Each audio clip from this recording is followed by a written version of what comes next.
بسم الله الرحمن الرحيم الحمد لله رب العالمين اللهم صل وسلم وبارك على محمد وعلى آل محمد اللهم إنا نسألك علما نافعا ورزقا طيبا وعملا متقبلا اللهم افتح لنا كل خير ويسر لنا كل أمور اللهم انصر المجاهدين وارحم المستضعفين ودمر أعداء الدين واتمس على أموالهم آمين يا رب العالمين.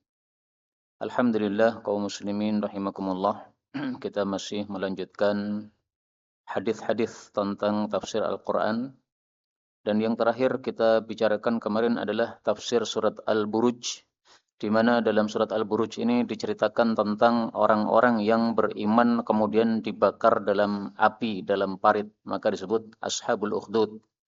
Nah, salah satu penyebabnya adalah seorang anak kecil yang dia menyebabkan seluruh kampung yang kafir semuanya masuk Islam dengan cara dia dipanah oleh raja yang kafir, kemudian rajanya harus membaca Bismillahirrabbilghulam. Bismillah dengan nama pemelihara anak kecil ini. Akhirnya dia bisa mati tapi semua rakyat masuk Islam. Dan anak kecil tadi ketika dia mati dibunuh oleh raja yang kafir, dia terkena pelipisnya sehingga dia pegang pelipisnya ini berdarah-darah. Kemudian dia mati dikuburkan masih memegang pelipisnya. Nah, di masa Sayyidina Umar ketika ada orang menggali kubur atau menggali tanah, tiba-tiba menemukan ini anak kecil ini dan dia masih memegang dengan jarinya pada pelipisnya. Jadi masih utuh jasadnya. Dan ketika tangannya dilepas begini, maka darahnya mengalir, cur.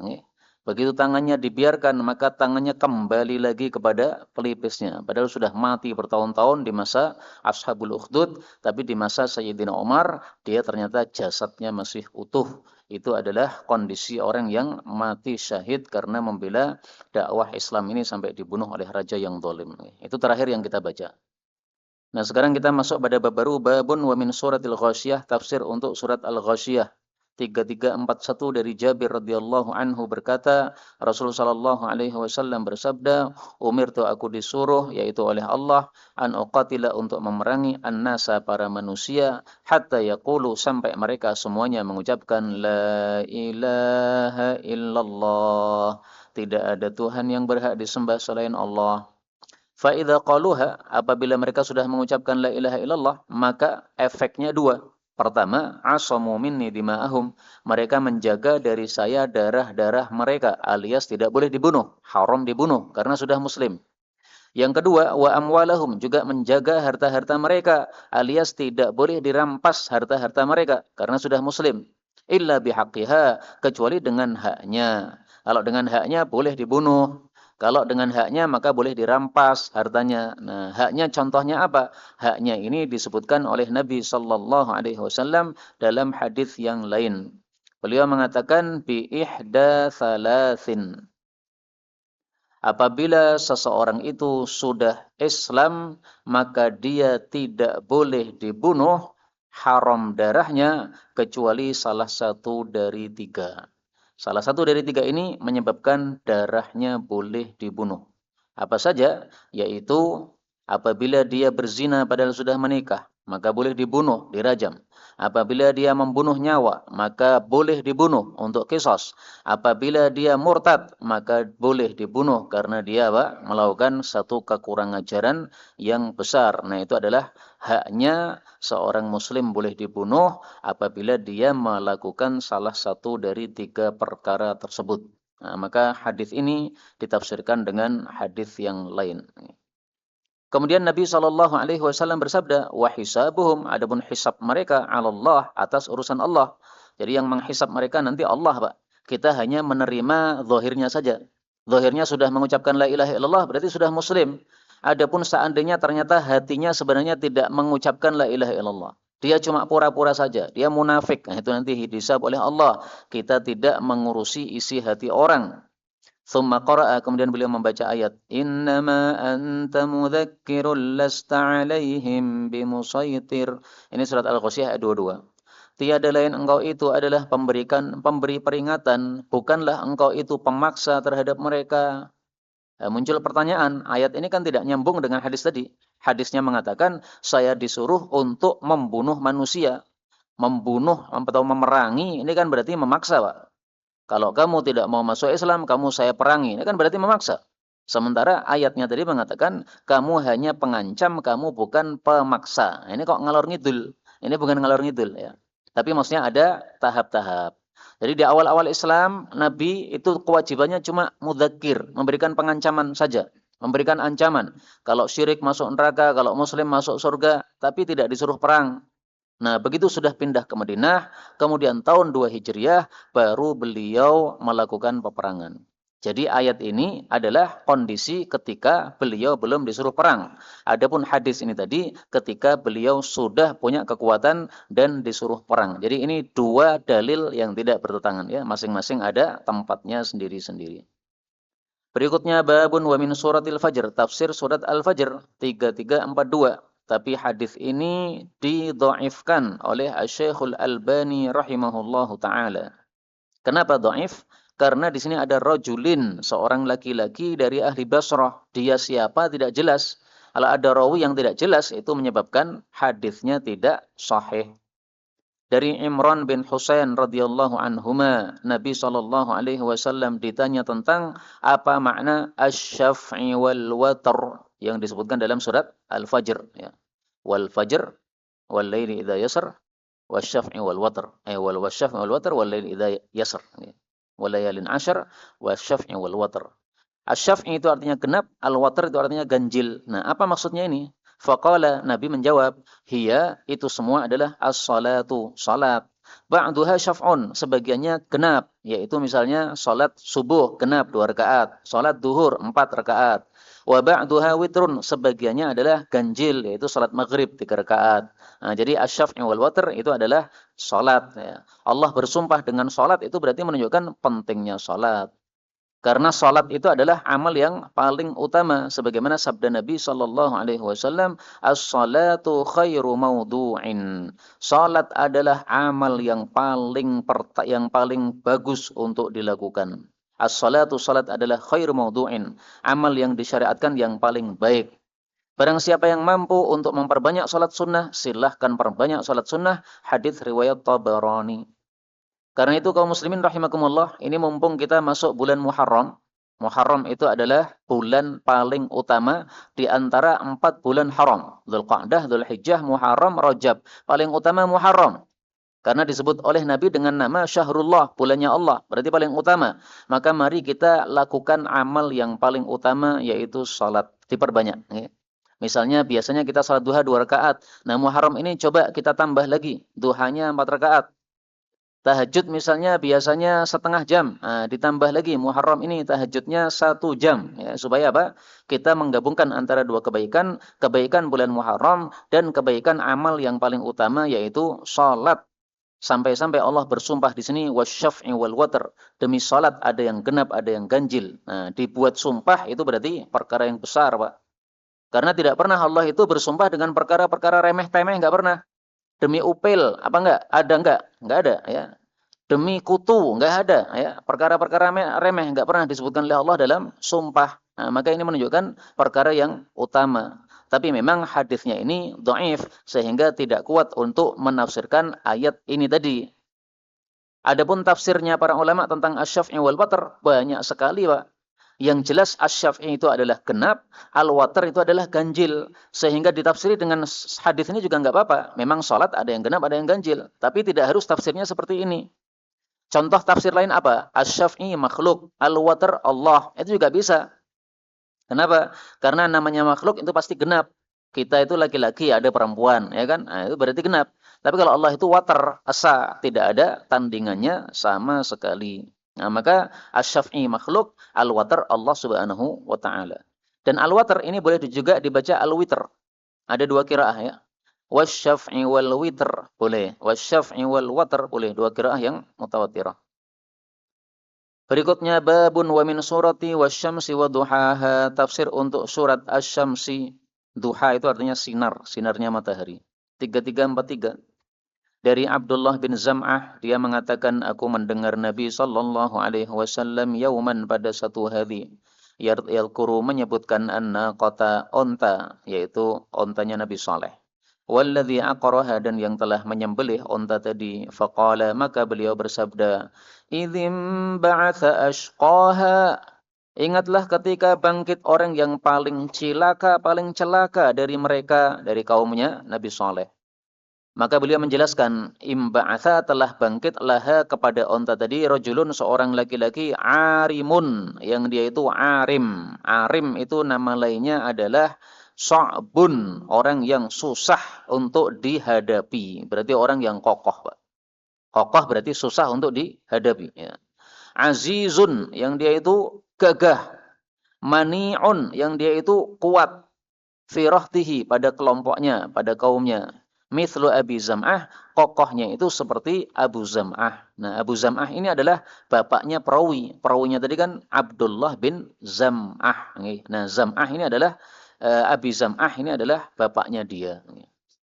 Jadi, Abdullah bin Zam'ah, Zam'ah, Abu Zam'ah. Kemudian kaum muslimin rahimani wa rahimakumullah, Abu Zam'ah ini apakah seorang muslim atau orang kafir? Dia orang kafir, Pak. Tokoh kafir yang kokoh ya, seperti Walid bin Mughirah dan yang lain-lainnya. Sampai di sini sudah selesai tafsiran untuk surat Asy-Syamsi. Kemudian rawi mengatakan, saya juga mendengar Nabi Shallallahu alaihi wasallam menyebutkan tentang para istri-istri. Beliau mengatakan, ilama, kenapa ya'midu bersengaja ahadukum, salah satu kalian, fayajlidu mencambuk imra'atahu, istrinya, jaldal abdi, seperti mencambuk budak. Artinya dilarang oleh Nabi Shallallahu alaihi wasallam, istrimu itu bukan budakmu, sehingga jangan dicambuk-cambuk begitu. Kalaupun mencambuk boleh, tapi cambukan untuk mendidik, bukan untuk menyiksa. Karena zaman dulu biasanya orang mencambuk budak itu menyiksa, Pak. Nah, maka maksudnya jangan mencambuk dengan cambukan siksa. Dalam riwayat yang lain bukan cambukan budak, tapi cambukan al-fahl. Seperti memukul pejantan. Ya. Jadi misalnya onta pejantan yang tidak nurut sama majikannya, sama pemiliknya, kemudian dipukul. Nah, itu kan berarti seperti memukul binatang, tidak boleh. Setelah memukul siangnya, wala'allahu, barangkali dia ayyudaji'aha, mengumpulinya si istri tadi, min akhir yaumih, di akhir harinya. Kok enak men.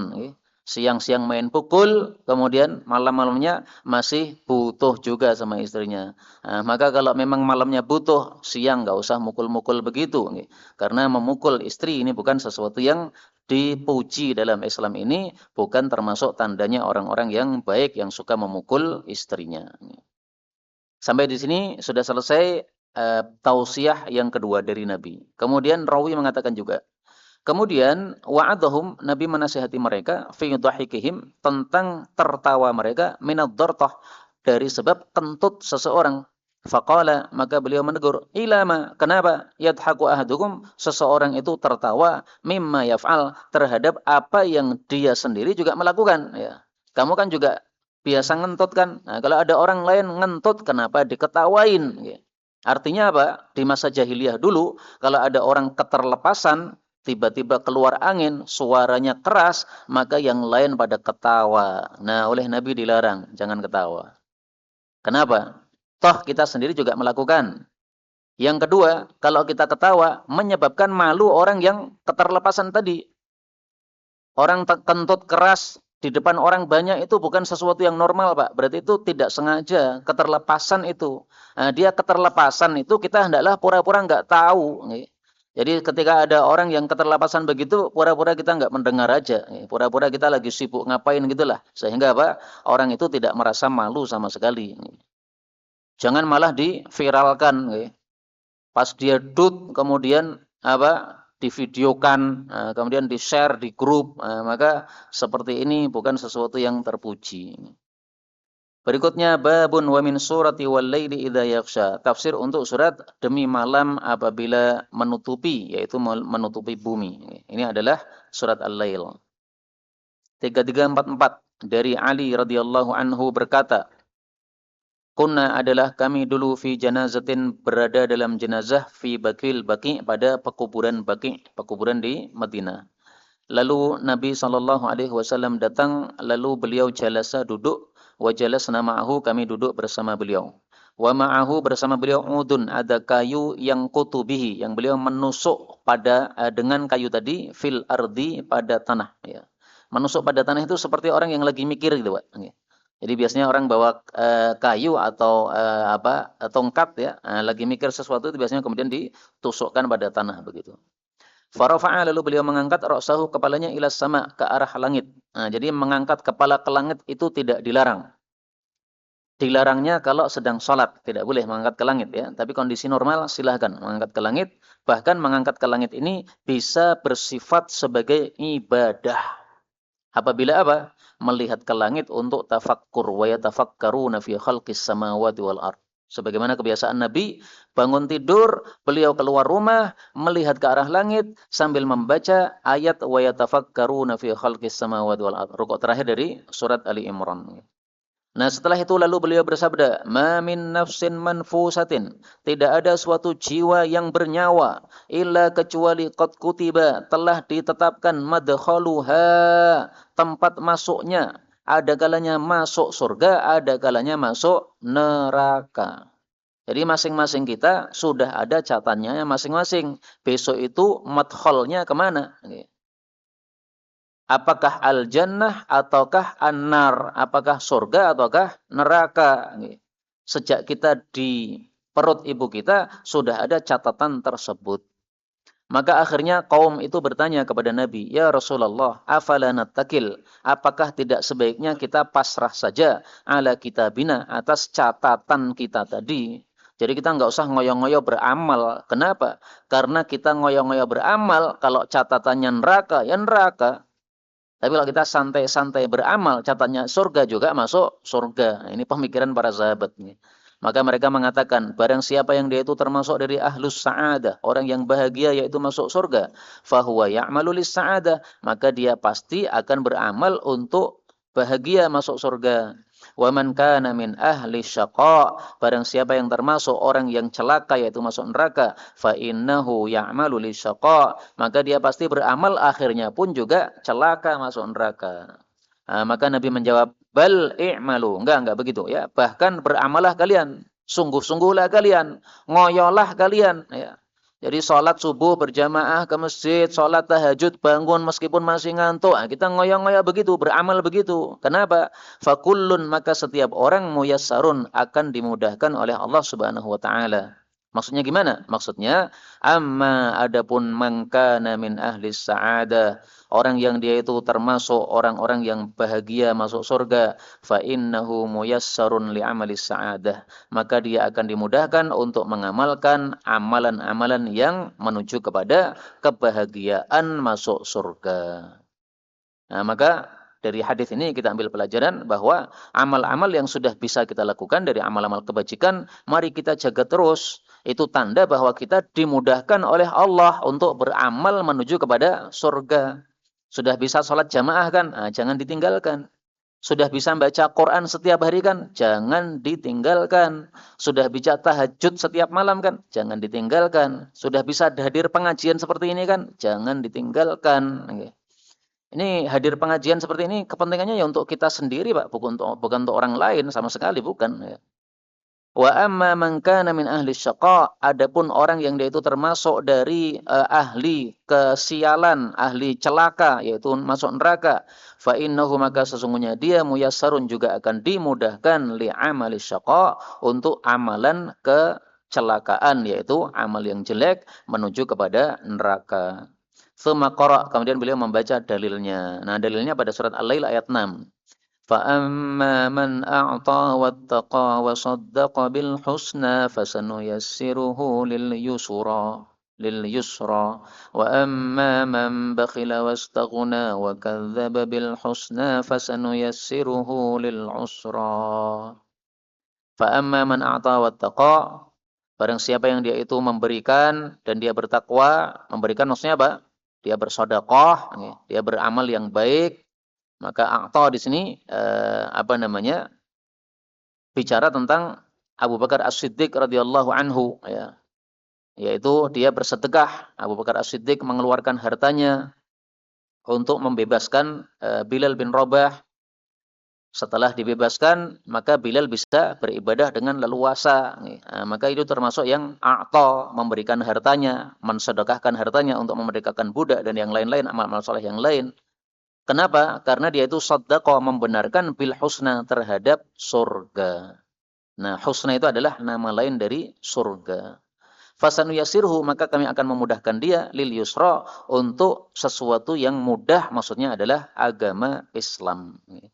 Jadi siapa yang beramal baik karena dia itu membenarkan adanya surga, maka akan dimudahkan oleh Allah kepada ajaran yang mudah, yaitu adalah ajaran Islam. Nah, kalau dimudahkan untuk menerima Islam, akhirnya masuk surga. Dan dari sini kita ambil pelajaran bahwa bisanya orang bersedekah ataupun beramal dengan amal-amal yang berat, itu adalah gara-gara dia percaya dengan surga, Pak. Semakin besar percayanya dengan surga, semakin bagus amal baiknya. Maka Sufyan Ats-Tsauri itu kalau malam berada di atas dipan, nggak bisa tidur-tidur, Pak. Gelempang-gelempang bolak-balik. Akhirnya anak perempuannya tanya, "Menopo toh, Pak, kok tidak bisa sare terus, itu kenapa?" Maka dia mengatakan, "Bagaimana saya bisa tidur nyenyak sementara saya teringat dengan neraka?" Nah, jadi teringat dengan neraka, teringat dengan surga, menyebabkan dia beramalnya dahsyat. Akhirnya dia bangun kemudian salat tahajud, Pak. Nah, itu Sufyan Ats-Tsauri, ya. Kalau kita, karena memang kita ini imannya belum sampai seperti beliau, ya malam-malam tidur angler saja. Tahu ada neraka tapi masih angler saja, yaitu kita seperti itu. Belum, tingkatannya belum seperti Imam Sufyan Ats-Tsauri. Kemudian Allah mengatakan wa amma, dan adapun man bakhila, orang yang bakhil. Bakhil berarti tidak mau ngasih, tidak mau memberi.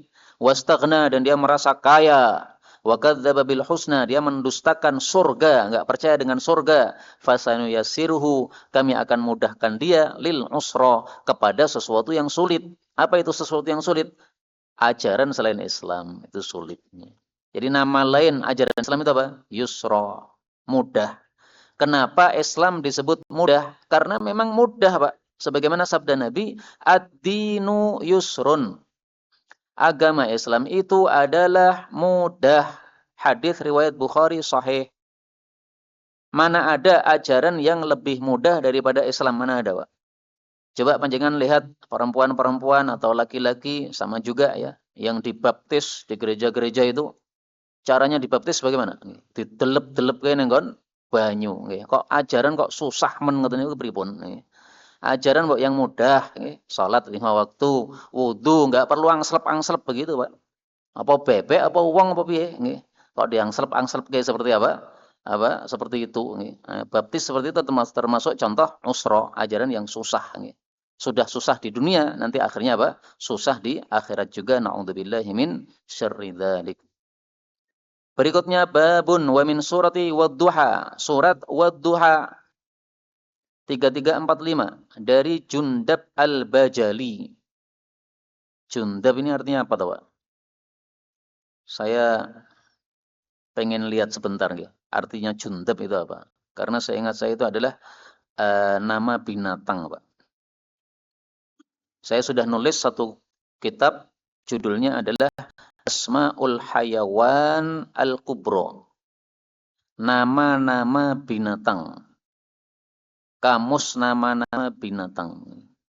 Tapi karena ini tulisannya baru saja, ya saya belum apal isinya, ya, karena kan cuma ngambil dari kitab-kitab yang sudah ditulis oleh para ulama. Ya.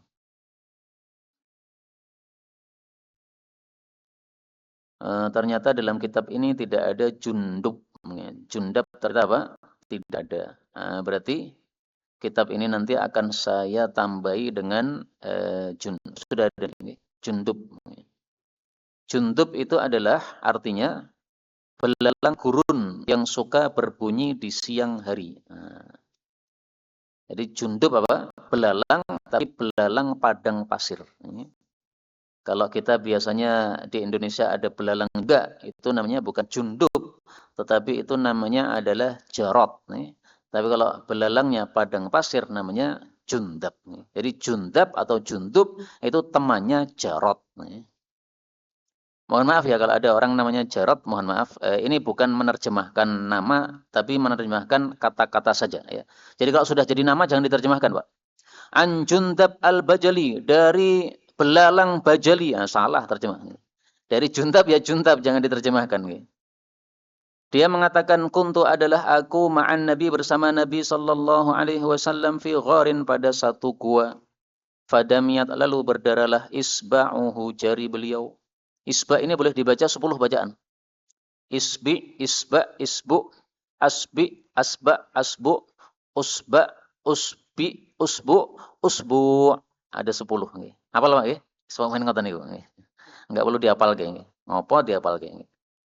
Lalu Nabi sallallahu alaihi wasallam bersabda, "Hal anti, tidaklah kamu illa isba'un, kecuali jari damiti yang berdarah." Jadi maksudnya Nabi menghibur jarinya sendiri. Kamu jari berdarah nggak apa-apa. Kenapa? Wa fi sabilillah, dan di jalan Allah itu ada malakiti, apa yang kamu temui. Jadi kalau darahmu ini keluar di jalan Allah, pasti dapat pahala dari Allah Subhanahu wa taala. Karena di jalan Allah itu tidak ada yang sia-sia, Pak. Apapun yang kita keluarkan di jalan Allah tidak ada yang sia-sia. Panjenengan ke sini, menuju ke tempat ini, kan membutuhkan waktu, membutuhkan motor, membutuhkan bensin. Nah, ini semuanya fisabilillah. Itu ada pahalanya dari Allah Subhanahu wa taala, ya. Qala wa abta alaihi Jibril, dan Jibril lambat kepada Nabi sallallahu alaihi wasallam alias tidak segera turun-turun.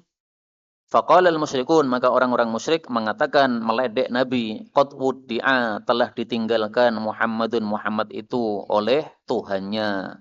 Fa anzalallahu ta'ala, maka Allah menurunkan ayat ini. Ma wadda'aka rabbuka wa ma qala, tidaklah Allah meninggalkan kamu, tidaklah pemeliharamu meninggalkan kamu, wa ma qala, dan tidak pula membenci.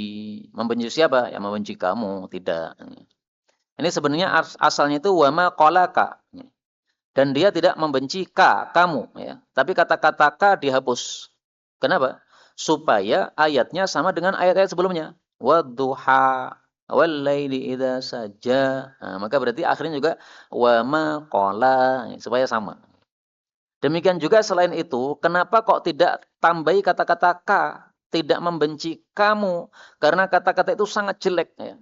Membenci kamu kan jelek banget, Pak. Seolah-olah apa? Kamu Nabi dibenci oleh Allah Subhanahu. Enggak seperti itu. Ya, maka digunakan kata-kata yang lebih halus. Allah tidak membenci, maksudnya tidak membenci kamu sama sekali. Maka sebab turunnya ayat ini adalah gara-gara perkataan orang-orang kafir tadi. Maka sebagian ayat Quran itu turunnya ada sebabnya, Pak. Sebagian lagi tanpa sebab. Yang ada sebabnya di sini namanya adalah sababiyah. Yang tidak ada sebabnya namanya ibtidaiyah. Jadi ada surat-surat sababiyah, ada surat-surat ibtidaiyah. Ada ayat-ayat sababiyah, ada ayat-ayat ibtidaiyah. Yang lebih banyak yang ibtidaiyah, yang tanpa sebab, yang sekonyong-konyong turun gitu aja, terserah Allah, ya. Tapi kalau sababiyah itu ada kejadian khusus lalu turun ayat yang membahas kejadian tadi.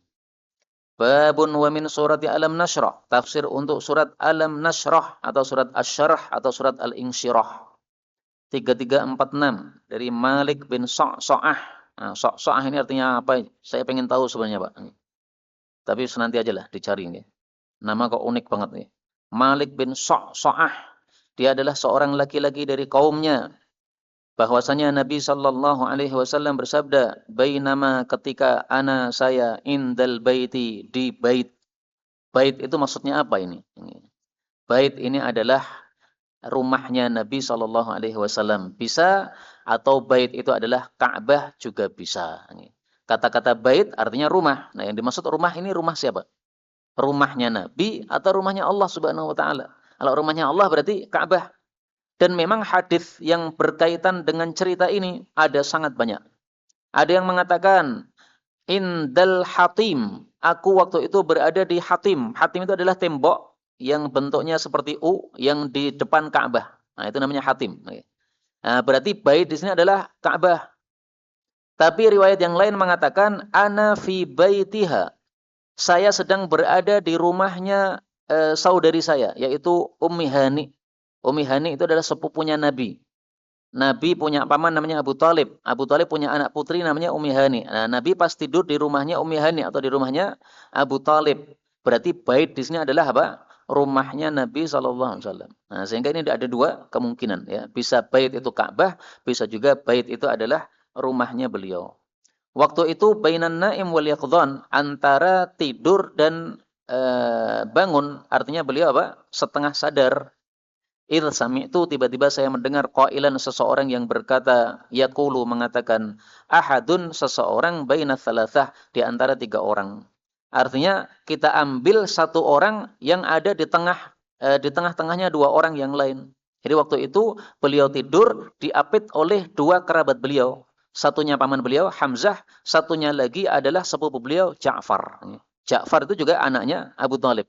Jadi bertiga ini sedang tidur di rumahnya Abu Talib atau di rumahnya Ummi Hani, dan Nabi di tengah, kemudian sampingnya ada Hamzah, sampingnya ada Ja'far. Nah, tiba-tiba ada orang datang, yaitu malaikat maksudnya, kemudian mengatakan, ini satu orang di antara tiga orang ini yang kita ambil. Akhirnya dibawa, Pak. Setelah dibawa, kemudian dari rumah kemudian dibawa ke Ka'bah. Dari rumah kemudian dibawa ke Masjidil Haram. Nah, jadi dari rumah pindah ke masjid. Untuk apa? Fa'uti itu, lalu saya dibawai pitostin, satu wadah min dahabin, dari emas, fiha ma'u zamzam, di dalamnya ada air zamzam. Fasyaraha sadri, lalu dia pun membelah dada saya, ila kada wa kada, sampai sini dan sini. Artinya dari dada sampai ke bagian bawah perutnya, dibelah oleh malaikat Jibril. Dibelah untuk apa? Dicuci hatinya Nabi Muhammad sallallahu alaihi wa alihi wasallam. Jadi bedah tubuh manusia sudah ada sejak zaman Nabi Muhammad sallallahu alaihi wasallam. Tidak di masa sekarang saja, Pak. Tapi waktu itu beliau dibedah tubuhnya tanpa dikasih obat apapun.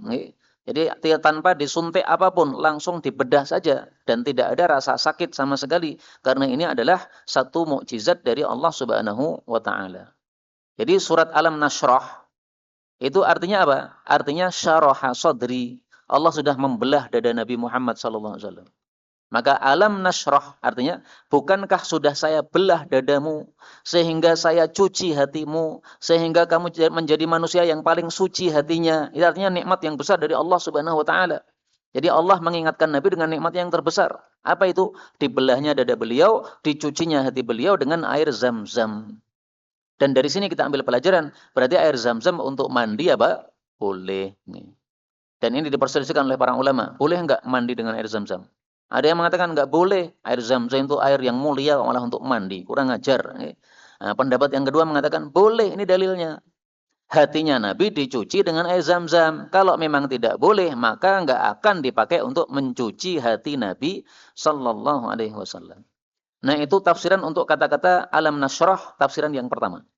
Tafsiran yang kedua, dan ini lebih populer, alam nashrah. Bukankah sudah kami lapangkan dadamu? Awalnya dadamu, hatimu itu sempit. Melihat orang-orang kafir menyembah berhala, pada mabuk, zina, dan sebagainya. Mumet beliau itu sempit hatinya, Pak. Nah, kemudian dikasih hidayah Islam. Akhirnya longgar hatinya menerima Islam. Nah, itu tafsiran yang kedua. Jadi nasrah itu bisa diartikan membelah dada. Bisa diartikan melapangkan dada, yaitu longgar dadanya. Hatinya longgar. Qatadah mengatakan, saya berkata kepada Anas bin Malik, ma yakni, apa yang dimaksud? Dibelah sampai mana? Qala, dia menjawab, ila asfali batni, yaitu sampai ke bagian bawah dari perut saya. Nah, jadi dari atas dada sampai ke bagian perut bawah. Fastukhrija, lalu dikeluarkanlah qalbi, hati saya. Faghusila qalbi, lalu dicuci hati saya bima'i Zamzam, dengan air Zamzam. Thumma u'ida makanah, kemudian dikembalikan lagi pada tempatnya semula. Thumma husya, kemudian diisi, dipenuhi hati tadi imanan wa hikmatan, dengan iman dan kebijaksanaan. Jadi hatinya Nabi Muhammad sallallahu alaihi wasallam itu adalah hati yang paling penuh dengan apa? Iman. Makanya orang yang paling bagus akhlaknya adalah Rasul sallallahu alaihi wasallam. Karena iman dengan akhlak itu berkaitan, Pak. Rasulullah bersabda, akmalul mu'minina imanan ahsanuhum khuluqa. Yang paling sempurna imannya adalah yang paling bagus akhlaknya. Nah, beliau itu hatinya sudah penuh dengan iman. Kalau hati kita kan belum penuh dengan iman, Pak. Ya ada imannya ada, tapi belum full itu belum. Nah, sehingga akhlak kita ya kadang-kadang kurang bagus. Kalau Nabi Shallallahu Alaihi Wasallam selalu akhlaknya apa? Bagus. Kemudian yang dimaksud hikmah di sini apa? Al-hikmah laisa ba'dal iman ajallu minha walidzalika kurinat ma'ahu. Wa asahhu ma qila fil hikmah annaha wad'u syai' fi mahallih. Paling sahih tafsiran untuk kata-kata hikmah itu adalah meletakkan sesuatu pada tempatnya yang pas. Awil fahmu fi kitabillah, atau paham terhadap Al-Qur'an. Nah, jadi hikmah itu ada dua tafsiran, Pak. Tafsiran yang pertama, hikmah itu bijaksana. Bijaksana itu meletakkan segala sesuatu pada tempatnya. Tafsiran yang kedua adalah hikmah itu adalah paham terhadap agama, terhadap Al-Quran. Dan ini dua terjemah ini saling berkaitan. Orang kalau paham agama, pasti dia meletakkan segala sesuatu pada tempatnya. Tidak mungkin dia korupsi. Kenapa? Karena korupsi itu berarti menaruh sesuatu tidak pada tempatnya. Hartanya rakyat malah kamu masukkan kantongmu. Nah, itu berarti tidak pada tempatnya. Berarti tidak hikmah itu. Nah, orang bisa hikmah, bisa bijaksana. Kapan? Kalau dia punya ilmu. Nah, maka ringkasnya, hatinya Nabi penuh dengan dua. Satu penuh iman, dua penuh dengan ilmu. Dan dengan sebab ilmu yang penuh tadi, ilmu yang full, maka akhirnya apa? Sikapnya bijaksana. Maka dua yang kita minta kepada Allah Subhanahu wa taala, Allahumma zidna ilman wa imanan. Ya Allah, tambahkan kepada kita ilmu atau hikmah tadi dan juga iman supaya sama dengan Rasulullah sallallahu alaihi wasallam, penuh dengan iman dan ilmu. Babun wa min suratit tin, tafsir untuk surat At-Tin. At-Tin itu adalah buah tin. 3347. Hadisnya dhaif karena ada rajulan badawiyan a'rabiyan. Seorang laki-laki badui Arab desa, ini tidak jelas siapa dia, berarti sanadnya dhaif. Dia mengatakan, saya mendengar Abu Hurairah radhiyallahu anhu yarwihi, meriwayatkan hadis ini. Maksudnya meriwayatkan dari Nabi. Jadi kalau ada kata-kata yarwihi, meriwayatkan, atau ada kata-kata yarfa'uhu, mengangkat hadis, atau ada kata-kata yablughu bihi, menyampaikan hadis, itu maksudnya sampai kepada Nabi sallallahu alaihi wasallam. Jadi ada tiga lafal ya. Yarwihi, yarfa'uhu, yablughu bihi. Itu maksudnya meriwayatkan dari Nabi sallallahu alaihi wasallam. Maka yaqulu, Nabi bersabda. Apa sabda Nabi? Tapi hadisnya dhaif ya. Man qara'a, barang siapa yang membaca surat Wat-Tini waz-Zaitun, surat At-Tin waz-Zaitun, faqara'a, lalu membaca pada ayat alaihissallahu bi ahkamil hakimin. Bukankah Allah itu adalah zat yang paling adil di antara yang memberikan keputusan hukum? Surat At-Tin ayat 8. Falyakul, maka hendaklah dia meneruskan dengan mengatakan bala wa ana ala dzalika minasyahidin. Ya, dan saya atas hal itu termasuk orang-orang yang menyaksikan bahwasanya Allah betul-betul yang paling adil. Ini hadisnya dhaif, tetapi sepakat para qurra untuk mengamalkannya sehingga boleh diamalkan. Dhaifun, memang dhaif, lakin ajma'a alaihil qurra, tetapi para qurra sepakat mengamalkannya. Fajaza al-amalu bih, maka silahkan untuk beramal dengannya ya. Afadahu, telah menjelaskan hal ini Syekhuna, guru kami Mustafa Al-Adawi dari Mesir, hafizahullahu taala, dalam karya beliau ringkasan tafsir Ibnu Katsir. Jadi yang sudah biasa membaca ini silahkan dilanjutkan, nggak apa-apa meskipun hadisnya dhaif. Kalau ditanya alasannya apa kamu baca ini? Hadisnya dhaif. Nah, kita jawab sudah disepakati oleh para ahli qiraat. Jadi nggak ada masalah. Kalau ahli qiraat sudah sepakat, berarti sebenarnya ada sumbernya, Pak. Tapi sebenarnya memang seandainya dhaif, dari hadis-hadis yang lain kita temukan bahwa pertanyaan-pertanyaan seperti ini memang dijawab. Syariatnya apa? Disyariatkan untuk dijawab. Misalnya pada surat kemarin sudah kita bahas surat Al-Qiyamah ya, Al-Qiyamah. Nah, itu di akhirnya kan juga ada pertanyaan kan? Alaysa dzalika biqadirin ala ayyuhyal mauta? Dijawab subhanaka fabala. Nah, berarti di sini juga dijawab sama. Jadi kalau ada pertanyaan-pertanyaan dalam ayat Quran, kemudian kita membaca pertanyaan tadi, kita berhenti jawab enggak apa-apa, Pak. Tapi enggak wajib ya. Ini hanya tambahan saja. Ada pahalanya insyaallah taala. Berikutnya babun wa min surati Iqra bismi rabbik. Tafsir untuk surat Al-Alaq 3348. Dan ini adalah surat yang pertama kali turun, tapi hanya 5 ayat yang pertama kali turun. Lalu ayat-ayat berikutnya turun setelah itu ya.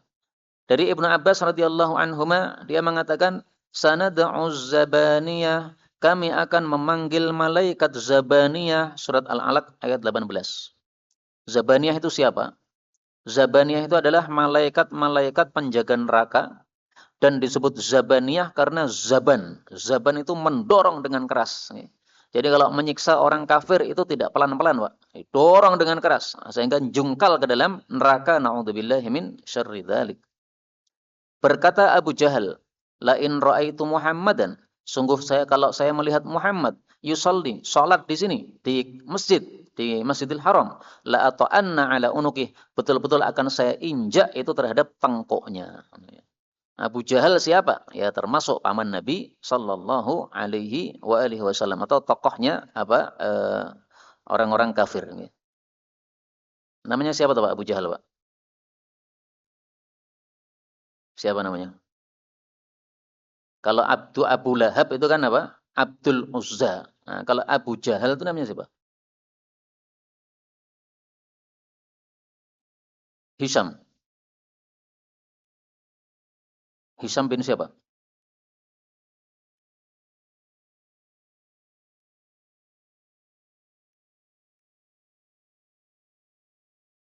Saya itu memang dari sisi tarikh itu tidak menguasai, Pak. Nah, sehingga ditanya nama Abu Jahal aja udah lupa.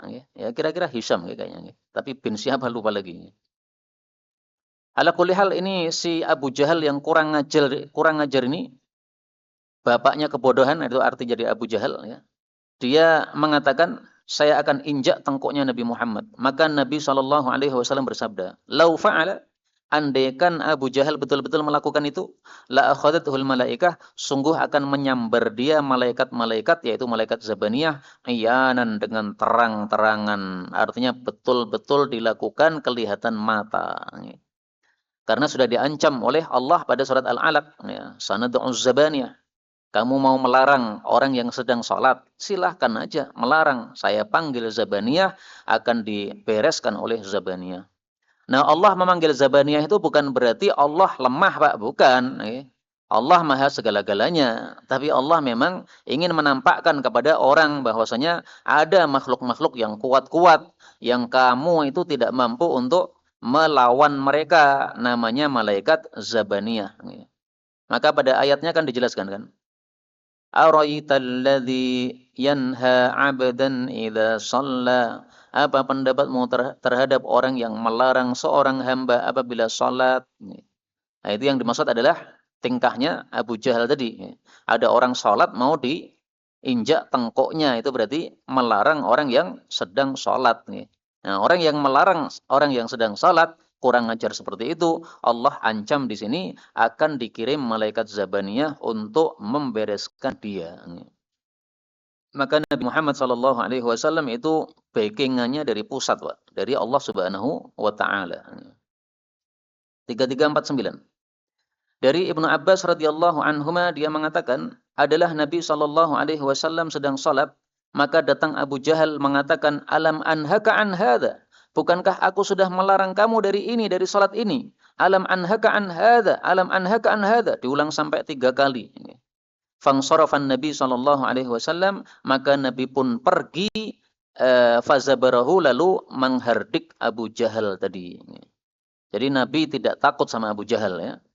Faqala Abu Jahal, maka Abu Jahal berkata, innaka la ta'lam, kamu itu sudah tahu, ma biha nadin, tidak ada di Makkah ini orang yang majelisnya itu aktsar minni, lebih banyak daripada saya. Majelis saya paling banyak apa? Pembelanya. Maka Allah pun menurunkan ayat. Nah, jadi ayat ini turunnya gara-gara ucapan si kurang ajar ini tadi. Fal yad'una dia, silahkan dia panggil majelisnya. Sanad'u zabaniya, kami akan panggil malaikat zabaniyah. Maka Ibnu Abbas berkata, wallah demi Allah, lau da'ana dia, andai dia betul-betul memanggil majelisnya, la akhadathu zabaniyatullah, akan disambar oleh malaikat-malaikat zabaniyahnya Allah Subhanahu wa taala. Abu Jahal, Abu Lahab, orang-orang yang matanya melihat Nabi sallallahu alaihi wasallam, tapi ternyata enggak beriman. Kita matanya tidak melihat Nabi, tapi kita bisa beriman. Alhamdulillahirabbil alamin. Jadi enggak begitu penting apakah kita hidup di masa Nabi atau tidak. Yang penting kita beriman, Pak. Kita milih, saya pilih hidup di masa Nabi. Ternyata dari Abu Jahal gimana coba? Mending kita hidup sekarang. Yang penting kita apa? Bisa beriman kepada Nabi Muhammad sallallahu alaihi wasallam. Wallahu a'lam bissawab. Subhanakallahumma rabbana bihamdika asyhadu an la ilaha illa anta astaghfiruka wa atubu ilaik.